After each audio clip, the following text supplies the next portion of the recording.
Então vamos lá. O que é a salvação? O apóstolo Paulo deixou escrita a carta aos de Romas que o evangelho, ele não se envergonhava do evangelho, porque era salvação. Mas o que é a salvação? Como ser salvo? E o que eu preciso, ou o que nós precisamos para sermos salvos? Vejamos o que é salvação. A salvação pregada da Bíblia, na palavra de Deus. Salvação significa libertação do perigo ou do sofrimento. Claro, aqui em um significado bem simples. Geralmente a Bíblia usa a palavra como salvo ou salvação para se referir a uma libertação física ou temporária. Como aconteceu com Paulo naquela prisão? Paulo foi salvo pelo poder de Deus, por meio daquele acontecimento sobrenatural. Ele foi salvo ali, ele se libertou das prisões físicas, em que seu corpo estava detido por trás de uma prisão. Nós podemos ver isso lá em Filipenses 1,19. Vai falar sobre isso. Porque sei que disto que resultará a salvação, pela vossa oração e pelo socorro do Espírito de Jesus Cristo. Fala da salvação física.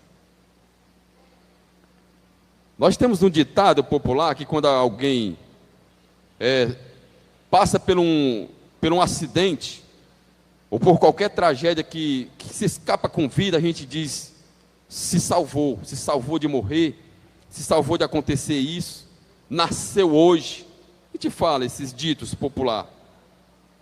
Então, se referindo ali à prisão de Paulo, naquele momento ele foi salvo da prisão, das grades físicas, seu corpo estava preso. Mas eu quero falar, mas a salvação a qual me refiro nesta noite, para meus amados irmãos, é a que realmente importa.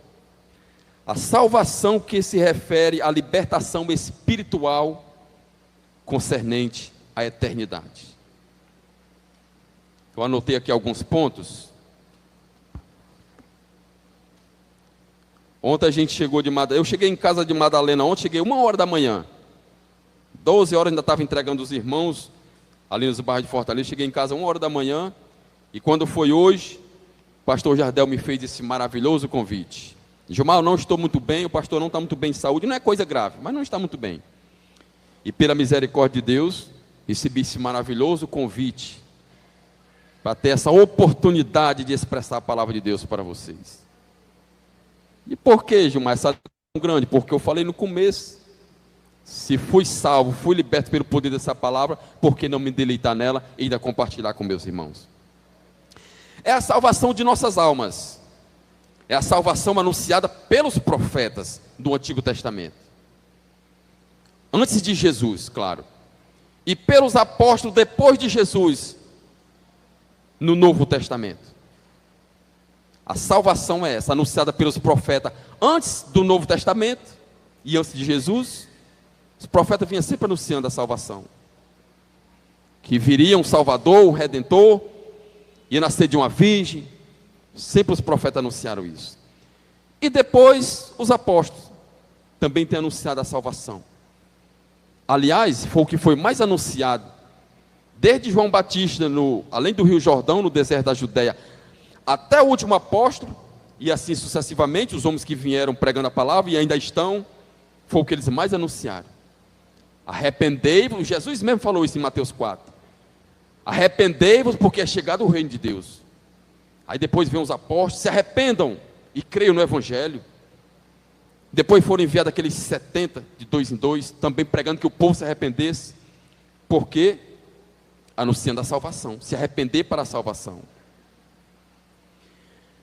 Então vamos ver antes o que diz em Atos dos Apóstolos, no capítulo 16. Vamos abrir Atos dos Apóstolos 16, no capítulo 30. Há uma pergunta em Atos dos Apóstolos 16, 30.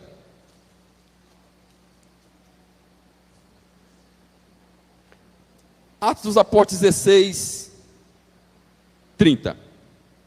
aconteceu aquilo na prisão, em que eu já falei para vocês, a respeito da prisão de Paulo. E diz assim no versículo 30: e tirando-os para fora, disse: senhores, que me é necessário fazer-me para me salvar? Quem fez essa pergunta? O carcereiro. O carcereiro fez para Paulo: o que é necessário para nós se salvar, irmãos? Uma vez eu estava conversando com um morador de rua, um mendigo, ali em Aldeota, por aquelas partes ali. Aquele homem estava no chão, mendigando, pedindo esmola, comendo pão sujo. E eu comecei a conversar com ele. E eu tinha encostado ali um carro considerado de luxo, em que eu trabalho. E ele viu que eu não sou rico, eu não pareço com rico, mas ele viu que o carro era de quem era rico. E quando eu comecei a conversar com aquele homem, vocês sabem o que foi que ele deixou bem assegurado para mim? Que ele, por ser mendigo, ser pobre, ele estava certo que quando morresse ia para o céu. A salvação dele estava garantida. Agora aqueles ricos, ele falando e olhando para o carro. Agora esses ricos aí, a forma que ele usou. Tenha cuidado, porque os ricos não vão para o céu não. Irmão Auricélio, eu tive que tirar a visão daquele homem, que porque ele estava pobre, mendigando, e quando ele morresse ele ia para o céu. Não é dessa forma.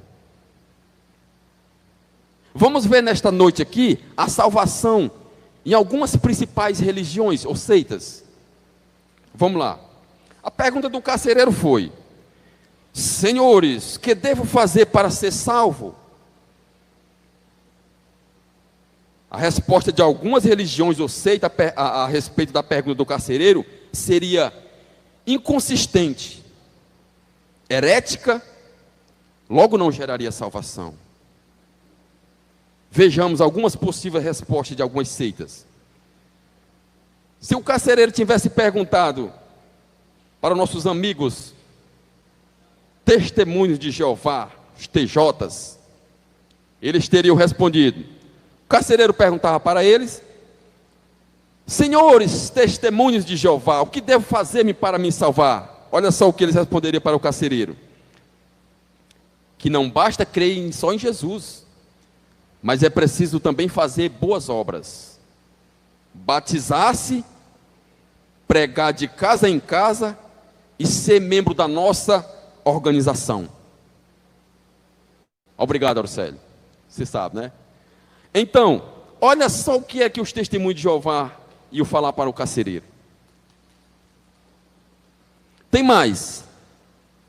Se o mesmo carcereiro chegasse para as pessoas que fazem parte da seita dos mormons, do mormonismo, chegasse para ele e dissesse: o que eu há de fazer? O que eu tenho que fazer para me salvar? Os adeptos da seita mormon iam falar: a salvação é obtida pela fé em Cristo. Até aí tudo bem, né? Uma ceda de 100 falsa, até um certo ponto parece com a verdadeira. Aí depois, a gente olhando direitinho aqui, a salvação é obtida pela fé em Cristo, pelo batismo por imersão, pela observância da lei e pelas boas obras. Até aí, né, ainda dá para a gente ficar. Nenhum homem ou mulher desta dispensação entrará no reino dos céus, não entrará no reino dos céus sem o consentimento de José Smith. Então, vai até que alinhado, né? Mas quando chega do meio para o fim, aí você vê que sai da Bíblia, das Sagradas Escrituras. Mas também eu escolhi outra, do islamismo. Se aquele carcereiro fizesse essa pergunta para alguns seguidores, para a crença do islamismo, a resposta deles para o carcereiro seria: o islamismo não aceita a obra redentora de Cristo. Eles iam responder: a obra redentora de Cristo não existe. Para o homem ser salvo, precisa ser eleito e acreditar em Alá. Ser eleito, que ele se refere por Alá. Evitar o mal e praticar o bem.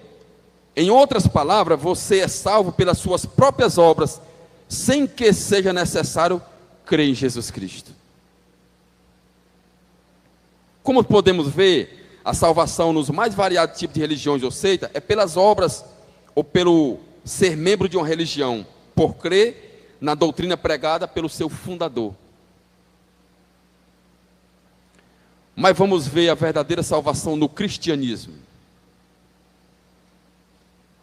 Vamos ver em qual a salvação que nós cremos, porque o próprio Deus nos capacitou para crer. A salvação é pela graça, mediante a fé em Cristo Jesus. Isso aqui é o que o cristianismo afirma. A Bíblia, a palavra de Deus, está lá em Efésios 2:8.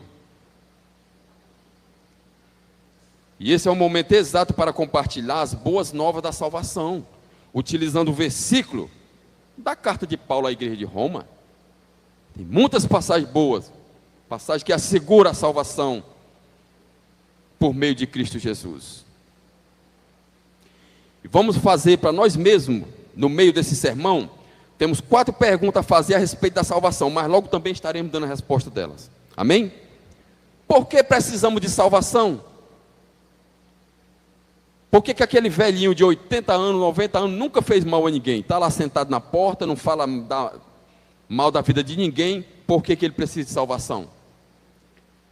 Ou por que uma pessoa que todos os meses dá a cesta básica, dá carona no carro, dá o dízimo, não falta com o dízimo na igreja, não fala da vida de ninguém, por que ele precisa de salvação? Por que Deus providenciou a salvação? Por que foi necessário Deus providenciar a salvação? Como podemos receber a salvação? Será que há um meio que o homem faça e consiga a salvação por seus méritos, por si mesmo?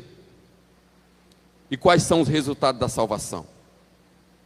Primeiro, por que precisamos de salvação? Lá em Romanos 3:23, vai deixar bem claro que porque todos pecaram e foram destituídos da glória de Deus. Se todos pecaram, todos necessitam de um Salvador. Precisamos de salvação porque todos fizemos coisas desagradáveis a Deus. Somos abomináveis a Deus em nossas palavras e nossos atos. Por isso todos precisam da salvação, necessitam de um Salvador, de um Redentor. De um Redentor em que traga a propiciação dos nossos pecados. Não há ninguém que seja inocente, principalmente aqueles que já ouviram a palavra. O profeta Naum diz, no capítulo 1, no versículo 3, que Deus ele é tardio em irar, e de grande poder, mas de maneira alguma tomará o culpado por inocente. É culpado. Romanos 3:23 diz, todos pecaram, foram destituídos da glória de Deus. Então por que não buscar um Salvador? Por que não buscar aquele que tem o poder de salvar os nossos pecados? Então, vamos ver a imagem detalhada de como é o pecado em nossas vidas. Isso fica lá em Romanos 3:10. Vamos abrir lá, meus amados irmãos, Romanos 3:10. 3 do 10 ao 18, tá? Romanos 3, 10 ao 18.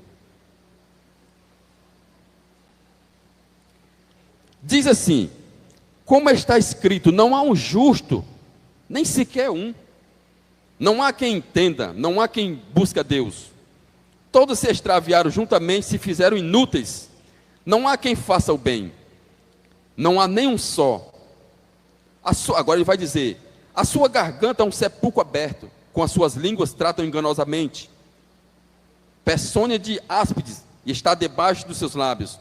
A sua boca está cheia de maldição e amargura. E os seus pés são ligeiros para derramar sangue. Nos seus caminhos há destruição e miséria. E não conheceram o caminho da paz. Não há temor de Deus diante dos seus olhos. Amém?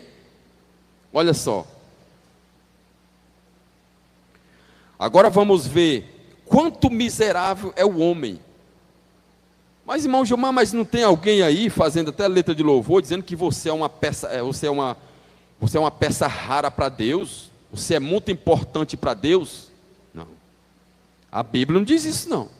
Somos miseráveis pecadores, carecedores da graça de Deus. O homem em si ele é injusto, mau e pecador. Eu vi um certo pregador muito conhecido falando que quando a igreja conhece a verdade e se maravilha em Cristo, os sermões têm que despertar a pessoa a voltar para casa, não com aquela dúvida de deixar de crer, mas com a dúvida da sua salvação. Não achar que porque conheceu a verdade está salvo, mas sim conhecer e se examinar. Então vejamos só, o homem, se ele é injusto, mau pecador, nós podemos ver isso lá em Eclesiastes 7:20, que diz, né, que não há um justo sobre a terra que faça o bem, não há nenhum sequer. O homem mais manso que já pisou nessa terra, meus amados irmãos, que a Bíblia menciona, o homem mais manso matou uma pessoa, Moisés, o homem mais manso, foi homicida. Agora o que diz em Isaías 64:6? Se alguém quiser abrir aí, Isaías 64:6. Agora aqui, o profeta fala a respeito daqueles que querem mostrar suas boas obras, para se justificar diante de Deus. E é só o que nós vemos, né? A obra do dízimo. Meu irmão tomava de conta de um grupo de louvor, na igreja que ele congregava. Isso ele deixa eu falar abertamente, ele quer que o pessoal tome conhecimento mesmo. E um dos músicos era dizimista. E chegaram mais cedo para organizar os instrumentos e tudo. E esse músico ele tocava a bateria tão empoeirada, precisando passar um paninho. E ele foi e disse: meu irmão, passa uma flanela nesse instrumento, o instrumento está sujo, está acabando aí. E ele foi e disse: já dou o dízimo. Quer dizer, não podia limpar o instrumento porque já dava o dízimo, se justificando. Então o profeta Isaías vai dizer: todos nós somos como um imundo, e as nossas obras como trapo de imundície. Essas obras aqui que o profeta Isaías se refere, é aquelas obras que nós fazemos e queremos se justificar diante de Deus. Tudo quanto nos acontece, não, mas todo dia eu estou varrendo a congregação. Tudo que nos acontece, Senhor, eu estou indo pegar os irmãos em Maranguape, Senhor, eu estou dirigindo a Kombi. Não. Trapo de imundície, principalmente se eu apresentar isso a Deus como justificativa, como barganha diante de Deus. Trapo de imundície. E para sermos salvos, devemos ser perfeitos diante de Deus. E aí isso é impossível para o homem. Né, Auricélio? Questão da Santa Ceia. Examine-se ao homem mesmo. Aí a pessoa, antes de sair de casa, falou um pouco mais grosso com a mulher, não toma Santa Ceia por conta disso. Se for tomar a Santa Ceia, só quem está sem pecado, quem é justo, quem é puro. Quem é que tomava a Santa Ceia? Aliás, quem era que participava? Ninguém. Ninguém. Então, o pregador importantíssimo, ele falou que ele ia dentro do avião e falou para uma pessoa aqui ao lado: olha, para você entrar no céu, você tem que, desde quando você nasceu até essa idade que você tem, nunca ter cometido um pecado. E aquele homem ficou assim, com pouco tempo ele: como é mesmo que você disse? Para você ir para o céu, você tem desde o seu nascimento até a idade que você tem hoje, nunca ter cometido um pecado. E aquele homem viu que era impossível. É assim, irmãos. Não tem como nós ir para o céu confiando em nossos méritos, desprezando a salvação que há em Cristo Jesus. Quero agora confrontar você, nós que estamos aqui nessa noite, nossos amados irmãos que estão nos acompanhando pelo YouTube. Vai fazer uma autoexaminação bem rapidinho. Não fale nada com você mesmo. Vamos lá? Jesus vai falar assim, lá no Evangelho de João 5,45. Não pensei-vos que eu hei de acusar diante do Pai. Há um que vos acusa, Moisés. Não Moisés, o homem que morreu e não ressuscitou, mas a lei de Moisés. No Evangelho de João, se eu não me engano, no versículo 12, vai dizer: Cristo falou que não julgava ninguém. A palavra que ele prega, essa é quem vai julgar. Aqueles que ouvem essas palavras e as desprezam, eu não julgo, porque há quem julgue a palavra que foi desprezada. Então veja só, quem aqui nunca contou uma mentira? Quem dos nossos amados irmãos que está online nunca contou uma mentira? Nós mentimos. Isso é o suficiente para nós vermos na introdução o que foi dito, para nós vermos como será a nossa salvação. Então vamos ver aqui. A lei de Moisés, ela serve como um espelho em nossas vidas. Se viu, Cristo morreu, aboliu, cumpriu a lei sacrificial ritualista. Hoje vivemos pela lei moral, a lei da conduta moral do homem, os preceitos de Deus, ensinado por Cristo e pelos apóstolos. E não há como o homem observar a antiga lei e querer cumprir. Porque Tiago 2,10 vai dizer: qualquer que guardar toda lei, mas transgredir, deslizar, falhar em apenas um preceito, se faz culpado por todos. Então não adianta você se achar, se sentir um crente santo, mas se você ainda não se libertou de um pecado que todo dia você comete, e não se arrepende, se deleita, guarda ele em sua vida, não adianta guardar o resto. Só que aqui não se refere nem à lei. Não adianta você estar na congregação, fazendo parte da Santa Ceia, se comungando com o corpo de Cristo, se você, lá na lei, se você, por deixar de cumprir você se faz culpado por todo. Se você está na congregação, está tomando a Santa Ceia, está junto com o corpo de Cristo, mas ainda não foi liberto do pecado principal em que ele oprime, há coisa errada. Olha como a salvação é na vida do homem. Cristo Jesus. Então precisamos de salvação porque não conseguimos ser perfeitos, somos pecadores por natureza. O homem é pecador por natureza. Nós, os varão-homens aqui principalmente, nós somos o mesmo homem lá do mundo. Como assim, irmão Gilmar? Se Deus chegar a retirar essa graça em que nos refreia de nós estar depravado como o mundo é. Deu para entender? Hoje nós somos espelho, hoje nós somos separados,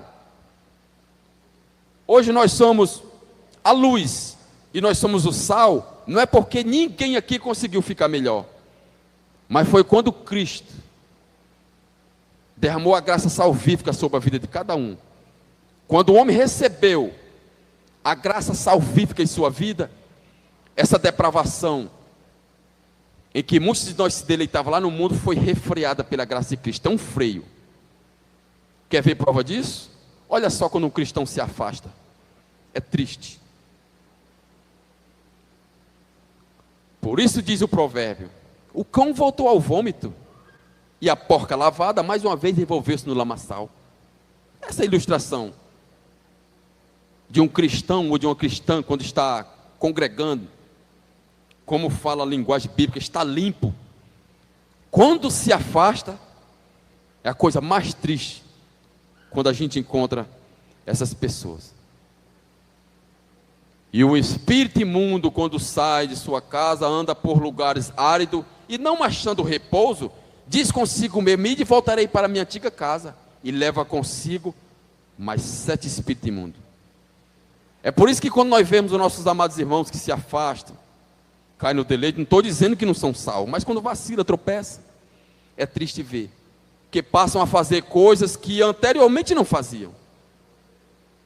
7 espíritos imundos atormentando. Então, lá em Romanos 6,23, vai mostrar o soldo, vai mostrar o salário, o pagamento de quem vive na prática do pecado. Porque o salário do pecado é a morte, Romanos 6,23. O salário do pecado é a morte. Peca, não tem como não receber um pagamento por conta disso. A gente trabalha 10, 15 anos aí nas empresas, a gente sabe que no dia que sair vai receber ali aquele dinheiro que passou o tempo ali sendo juntado ali pelo FGTS. Ou você faz uma poupança, quando você vai tirar, está aquele dinheiro junto ali. Você paga um consórcio, quando termina, está ali a garantia. Do mesmo jeito é o pecado. O homem peca, se não cuidar de se arrepender, antes de descer à sepultura, vai receber um soldo, um pago, pelo pecado. Estas passagens nos ensinam que o pagamento, o salário, a recompensa do pecado é a morte, mas não do corpo físico, mas sim a morte espiritual. Porque até então, pode muito bem um servo de Deus, um homem eleito, cristão, uma mulher de Deus, pode muito bem perder sua vida num acidente. E os leigos ainda dizem, mas por que Deus não livrou desse acidente? Chegou o dia dele. A carne tem que morrer, a semente tem que ser plantada para nascer. Então, um cristão, ele está sujeito a morrer de qualquer forma, quando chegar o seu dia, quando for determinado por Deus. Mas aqui, por conta do pecado, se refere à vida espiritual, irmãos. E agora, com isso, consigo salvar-me a mim mesmo. O que é isso, irmão Gilmar? As pessoas procuram se salvar pelos seus próprios méritos, pelas formas que aprenderam, muitas vezes por conselho de seus pais, de seus antepassados, pagando promessa, voto, sacrifício, e não atenta para a palavra, mas sim pelos ensinamentos dos seus antepassados. Vimos isso nas principais religiões em que está ao nosso redor. A providência de Deus para nos salvar está lá em Romanos 6:23, na parte B, né? Eu li a A, que diz: o dom gratuito de Deus é a vida eterna. A parte B do versículo 6, do capítulo 6, versículo 23 que eu li. Olha só, o salário do pecado é a morte. Aí na parte B ele vai dizer, mas o dom gratuito de Deus é a vida eterna. A vida eterna. Teremos uma recompensa, irmãos, por obedecer essa palavra, por se guardarmos do pecado, por sermos atribulados. Recebemos uma recompensa, a vida eterna diante de Deus, que é o que o crente mais deve viver almejando nesta vida. É quando nós partimos dessa vida terrena para a vida espiritual, nós possamos ir para um lugar de sossego, em que não há fome, não há doença, não há morte, não há velhos. Sim, Jesus Cristo morreu na cruz por nós, todo mundo sabe disso. Jesus, ele foi a forma que Deus viu, que Deus quis que o homem fosse salvo. Ele vai dizer no Evangelho de João, e quando eu for levantado da terra, todos atrairei a mim. Se referia à morte de cruz, quando ele fosse levantado. Cristo na cruz ia atrair a muitos, como ainda atrai hoje. Cristo fora da cruz ressuscitado, já ascensão ao céu, diante de nosso Deus, à direita, continua atraindo as pessoas, sempre em que nós mostramos o seu evangelho da salvação. A morte de Cristo pagou um alto preço pela vida de pecadores. Não existe um amor maior, irmãos, que uma pessoa possa expressar, é quando Deus olha para um monte de pecador depravado, imundo, imorais, lascívio, traidores, ladrões, homicidas, e decide comprar a preço de sangue. Lembra do louvor, irmão Danilo? Sei que foi pago um alto preço, para que contigo eu fosse meu irmão. Quando Jesus derramou sua vida, ele pensava em mim, ele pensava em ti, pensava em nós. Quando eu for levantado da terra, todos atrairei a mim. Mas por que não está atraindo tantos, irmãos? Por que não está atraindo tantos? Ele não falou todos. Vou repetir aqui um exemplo que o pastor Jardel deu aqui, eu achei tão interessante, e eu vou sempre estar falando para que todos aprendam. Todos. Quando eu for levantado da terra, todos atrairei a mim. Então a palavra não está se cumprindo, irmão, porque não está atraindo todo mundo. Todos aí estão ouvindo bem o som? Irmãos, quando nós terminar aqui, nós vamos fechar o prédio e todos vão embora. Todos que eu me refiro, os que estão aqui. Ontem nós fomos para a Madalena, Sertão Central, nossa congregação, e quando eu juntei a minha turma que foi comigo na Kombi, quando eu fui fechar a porta, eu disse, já está todo mundo aí? Já está todos aqui? Todos que foram comigo. Logo quando Jesus diz que quando eu for levantado, todos atrairei a mim, todos que ele se refere, o que ia ser atraído para ele, pela palavra. Enfim, fui um pouco essa vertente, só para mostrar um pouco disso. Então, a ressurreição de Cristo Jesus nos mostra que Deus sacrificou o seu próprio Filho como pagamento pelos nossos pecados. Foi preço de sangue, irmãos. Hoje estão aí garantindo uma suposta salvação, por você dar o dízimo, por você fazer sacrifício, você está pagando por isso. Mas a Bíblia não garante isso não, você já foi salvo, quando Cristo morreu na cruz. Então, o que surgir de novo aí te garantindo a salvação, é heresia, palavra de falso profeta, o apóstolo do diabo. Como podemos receber a salvação que vem de Deus? Romanos 10, 9 e 10, diz assim: porque se com a tua boca confessares, se tu creres com o teu coração, Romanos 10, 9 e 10, serás salvo. Tem que crer com o coração, irmãos. Tem que crer. Como é que eu faço para ser salvo? Crê no Senhor Jesus, será salvo tu e a tua casa. Mas cadê Jesus que eu não estou vendo? Crê no Evangelho da salvação, que foi Cristo que revelou aos apóstolos, e os apóstolos escreveram as cartas, e chegou até hoje ao nosso alcance. Então, vejamos só, porque pela causa da morte de Jesus Cristo em seu favor, tudo que nos temos é fazer e crer na sua obra expiatória, acreditando que na sua morte como pagamento pelos nossos pecados. E ainda diz as Escrituras, em Romanos 10, 13, todo aquele que invocar o nome do Senhor será salvo. Todo aquele que invocar o nome do Senhor. Mas toda a igreja não está invocando o nome do Senhor, irmão Gilmar? Sim. Mas lembra que o profeta Isaías falou? Esse povo em vão me adora. Me adora com os lábios, mas o seu coração está distante de mim. Pronto, aí a resposta.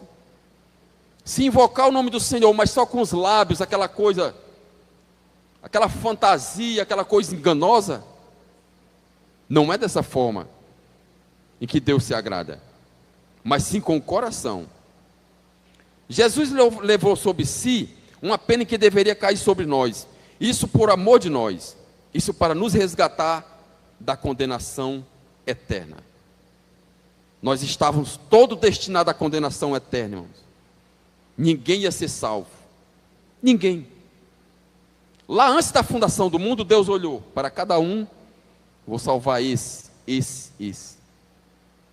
Irmão Gilmar, como é que eu sei que eu estou salvo? Está adorando a Deus, está invocando a Deus só com os lábios, ou já creu lá no coração?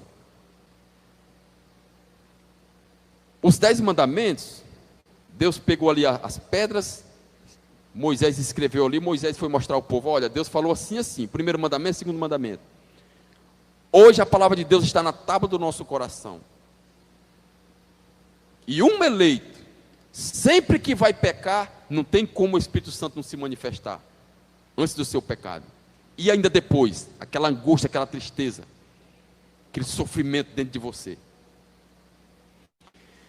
Então, o resultado da salvação, fica também em Romanos, no capítulo 5, no versículo 1. Justificado, pois pela fé tenhamos paz. Quem é justificado pela fé em Cristo Jesus, há paz no coração, irmão. Esses homens aí da teologia da prosperidade, que estão correndo atrás de riqueza, não tem paz no coração. Não tem como ter paz no coração. É só riqueza, riqueza, riqueza. Quanto mais tem, mais quer ter. E a preocupação dos seus negócios, seus lucros caírem. Não há paz no coração. Há homens atribulados que tentam servir a dois senhores: as riquezas e a Cristo. Mas não tem como. Vi pessoalmente dirigentes, pregadores, pastores atribulados em cima do púlpito, com os negócios desfalecendo. Ora estava na igreja pregando atribulado, ora estava correndo atrás dos negócios. Não tem como. Não tem como se ver a dois senhores. Então, mas quando nós somos justificados pela fé, que isso não depende de quem corre ou de quem busca, mas daquele que Deus usa da misericórdia e derramar sobre a vida, nós temos paz. A paz, ela é vista em nossa vida e sentida por nós. E por meio de Jesus Cristo, podemos ter relação com Deus. O Deus que outrora estava irado conosco, por conta das nossas más obras, agora nos reconciliou consigo mesmo, por meio do seu Filho, Jesus Cristo. Lembra o que eu falei de algumas seitas e falsas religiões que mostram a forma do homem ser salvo? Não. Há um único mediador entre Deus e o homem, Cristo Jesus. Não há livros escritos por homens que não tenham a inspiração do Espírito Santo, não há sacrifício, não há fé em profeta, não. Mas a fé porque em Cristo Jesus. Isso gera uma esperança de vida eterna.